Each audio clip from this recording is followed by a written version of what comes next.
ഇനി നമുക്ക് ചോദ്യത്തിലേക്ക് കടക്കാം. ഇതുവരെ തുടങ്ങിയില്ലേ? തുടങ്ങാൻ പോണതേയുള്ളൂ. അയ്യോ. താങ്കൾ മനസ്സിൽ വിചാരിച്ച വ്യക്തി ഭാരതീയൻ അല്ല. Indian? Yes. Female? No. Is male? No no. Number 20 Madras mail? No no no no. പുരുഷൻ? യെസ്. ജീവിച്ചിട്ടുണ്ടോ? ഉണ്ട്. ഉണ്ട്? ഇല്ല. ഇല്ല. ഉണ്ടില്ല. താങ്കൾ മനസ്സിൽ വിചാരിച്ച വ്യക്തി ശക്തിമാനെ പോലെ ശക്തിയുള്ള ആളാണ്? പഴയ പോലെ അല്ലെങ്കിലും ആണ്. താങ്കൾ മനസ്സിൽ വിചാരിച്ച വ്യക്തി സൂപ്പർമാനെ പോലെ പാന്റ് ഇട്ടതിന് ശേഷം ജെട്ടിയിടുന്ന ആളാണ്? ഈ മനുഷ്യന്റെ ഒരു കാര്യം ഒന്ന് പോകാറ്. പുള്ളി ചട്ടി കണ്ടിട്ട് പോലും ഇല്ല. അണ്ടോടാത്തിൽ ആണ്ട് കിടക്കുവാണെങ്കിലും നാണയം വണ്ടിയിൽ പെണ്ടിലും ഉണ്ടെങ്കിലും എന്ന് പാടിയേ നെഞ്ചത്ത് കുഞ്ചൻ നമ്പ്യാരെ പോലെ ശാസ്ത്രജ്ഞനാണോ കലാകാരനാണോ? ഇതൊക്കെ ഇവിടെ പറയേണ്ട എന്താ കാര്യമുള്ളൂ? ചുമ്മാ പറഞ്ഞതേ ഉള്ളൂ. എന്തെങ്കിലുമൊക്കെ പറയണ്ടേ? ടൈം പോണ്ടേ? മോനെ വല്ലതും ചോദിക്കണ്ടോ? മോൻ എന്തെങ്കിലും പറയണ്ടോ മോനെ? എനിക്ക് കഷ്ടപ്പെടാൻ വയ്യ സാറേ, എനിക്ക് പണി. സാറേ ഇവന്റെ അടുത്തൊന്നും ചോദിക്കരുത്. തങ്ങളാൽ എഴുതിയിട്ടുള്ള ചരിത്ര താളുകളിൽ വന്നിട്ടുള്ള അനേകം പേരെടുത്ത് ഞാൻ വീണ്ടും വീണ്ടും ആവർത്തിച്ചും നിവൃത്തിയും തിരിച്ചും വെച്ചിട്ട് ചോദിച്ചിട്ടുള്ള ഒരേ ഒരു നാമം ഞാനിതാ ഇവിടെ ഒരു പ്രാവശ്യം കൂടെ വീണ്ടും ഉരുവിടുകയാണ്. ഡോക്ടർ അംബേദ്കർ. 50 ഏക്കറൊന്നുമില്ല, പക്ഷെ ചാലക്കുടിയിൽ ഒരു 4 സെന്റെങ്കിലും ഉണ്ടാവും. യൂറോപ്യൻ ഭൂഖണ്ഡവുമായിട്ട് എന്തെങ്കിലും ബന്ധമുണ്ടോ? കണ്ടമൊന്നുമില്ല, പക്ഷെ റബ്ബർ വെച്ചിട്ടുണ്ടാവും. ഏഷ്യക്കാരൻ? ദേശീയക്കാരനൊന്നുമില്ല, പക്ഷെ എപ്പോ എന്നെ കണ്ടാലും എന്റെ അപ്പനെ വിളിക്കും. മധ്യ തിരുവിതാംകൂർക്കാരനാണ്? എന്നുവെച്ചാ മദ്യം കുടിക്കാറുണ്ട് ആളാണെന്നും? ഞാൻ ചെറുതായിട്ടൊക്കെ കഴിക്കും. സീസൺ അടിക്കുമോ, ഷെയർ അടിക്കുമോ, ബാരിക്കേരി ബോറടിക്കുമ്പോൾ ബിയർ അടിക്കുമോ? താങ്കൾ എന്തെങ്കിലും കഴിച്ചിട്ടുണ്ടോ? ഞാൻ കുറച്ചൊക്കെ കഴിച്ചിട്ടുണ്ട്. എന്താണ് കഴിച്ചത്? സീസർ. ഒന്ന് ഒതുക്കിയ എന്തിന് കള്ളം പറയുന്നു? നമ്മൾക്ക് ഈ ബ്രേക്ക് ഒന്ന് കഴിയട്ടെ, നമുക്ക് പിരിവിട്ടടിക്കാം. ഒരു ക്വാർട്ടർ ബ്രേക്ക്.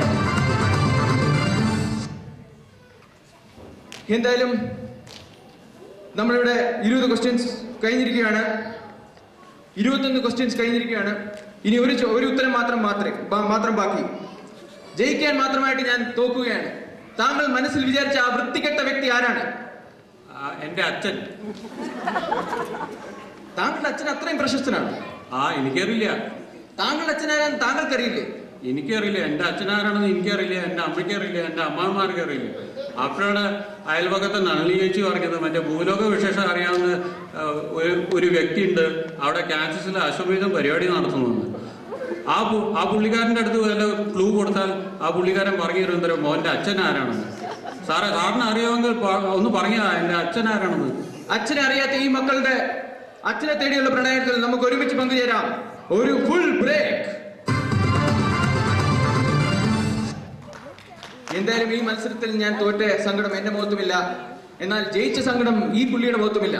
എന്താണ് താങ്കളുടെ മുഖത്ത് ജയിച്ച ഭാവമില്ലാത്ത? ഞാനെങ്ങനെ സന്തോഷിക്കും സാർ? ഒരു മോൻ നിൽക്കണം കണ്ടില്ലേ?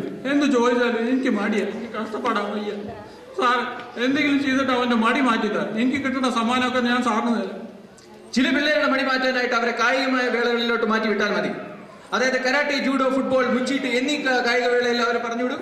സാറേ ഫുട്ബോൾ കളിക്കാൻ വിട്ടതാണ്, അവൻ തിരിച്ചു വന്നു. എന്താ മോനെ ഫുട്ബോൾ കളിക്കായിരുന്നു? സാറേ എനിക്ക് പണിയാ, എനിക്ക് കഷ്ടപ്പെടാൻ വയ്യ സാറേ. ചില പൈങ്കിളി മാസികൾ വാങ്ങിച്ചു കൊടുത്താൽ അത് വായിച്ച് ഇക്കിളി വരാനുള്ള സാധ്യതയുണ്ട്. അത് വായിച്ചിട്ട് എനിക്ക് ഇക്കിളിയല്ല, ഇവന് മടിയാണ്. ഇവനൊന്നും വായിക്കത്തില്ലേ സാറേ? എന്താ മോനെ വായിക്കായിരുന്നു? സാറേ ഞാൻ പറഞ്ഞില്ല, എനിക്ക് പണിയാ സാറേ, എനിക്ക് കഷ്ടപ്പെടാൻ വയ്യ. എന്തായാലും ശരി, താങ്കൾ പേരൊന്നും ട്രൈ ചെയ്തില്ലേ ഇവനെ? സാറേ ഒരു ദിവസം ഞാൻ രാവിലെ തൊട്ട് വൈകിട്ട് വരെ ഇവനെ പിടിച്ച് തല്ലി. കുട്ടികളെ തല്ലരുത്. അവൻ നന്നാവാൻ വേണ്ടിട്ടല്ലേ സാറേ ഞാൻ തല്ലി. കുട്ടികളെ അടിക്കരുത്. കുട്ടികൾ വീടിന്റെ വിളക്കാണ് എന്ന് വെച്ച് മണ്ണെണ്ണയിട്ട് തിരിയിട്ട് കത്തിക്കാനുള്ളതല്ല. എന്തായാലും അവര് നന്നാവാനായിട്ടല്ലേ സാറേ ഞാൻ തല്ലിയത്. അവരെ തല്ലരുത്. കൊട്ടേഷൻ 2000-3000 രൂപ കൊടുത്ത കൊട്ടേഷൻ പാർട്ടീസ് വന്നാൽ നല്ല നീറ്റായിട്ട് ഹാൻഡിൽ ചെയ്തിട്ട് പോകും. അയ്യോ, ആ മട്ടാഞ്ചേരിയിലുള്ള പിള്ളേർക്ക് ഞാൻ കൊട്ടേഷൻ കൊടുത്തതാ. അവര് സുഖമായിട്ട് തല്ലിപ്പോയി. പക്ഷെ ഇവന് പിന്നെയും മടിയാണ്, തിരിച്ച് തല്ലില്ല അവർ. എന്താ മോനെ തിരിച്ചു തല്ലായിരുന്നു? എനിക്ക് മടിയാ സാറേ, എനിക്ക് ശരി ഈശ്വര. എന്തായാലും ഇവന്റെ മടി മാറ്റാൻ ഞാൻ നോക്കിയിട്ട് ഒരു വഴി മാത്രമേ ഞാൻ കാണുന്നുള്ളൂ. ഒരു മകന്റെ അടുത്ത് അച്ഛനെ മുമ്പിൽ നിർത്തി പറയാൻ പറ്റില്ലാത്ത ഒരു കാര്യമാണ് ഞാൻ ഈ പറയാൻ പോകുന്നത്. പക്ഷെ എന്നാലും പറഞ്ഞു പോവുകയാണ്. പയ്യനെ എത്രയും പെട്ടെന്ന് ഒരു നല്ല പെൺകുട്ടിയെ കണ്ടുപിടിച്ച് കല്യാണം നടത്തി കൊടുക്കുക.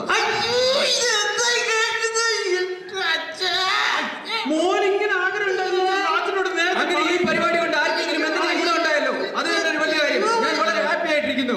മോന് കല്യാണം കഴിക്കാൻ എന്തെങ്കിലും ബുദ്ധിമുട്ടുണ്ടോ? ഒരു ബുദ്ധിമുട്ടുമില്ല. കല്യാണം കഴിക്കാൻ എനിക്ക് വലിയ ആഗ്രഹമാണ്. കല്യാണം നടത്തുന്നില്ലേ? പക്ഷെ എനിക്ക് ഒരു കാര്യം പറയാനുണ്ട്. അതെന്താ? എനിക്ക് 2 കുട്ടികളുള്ള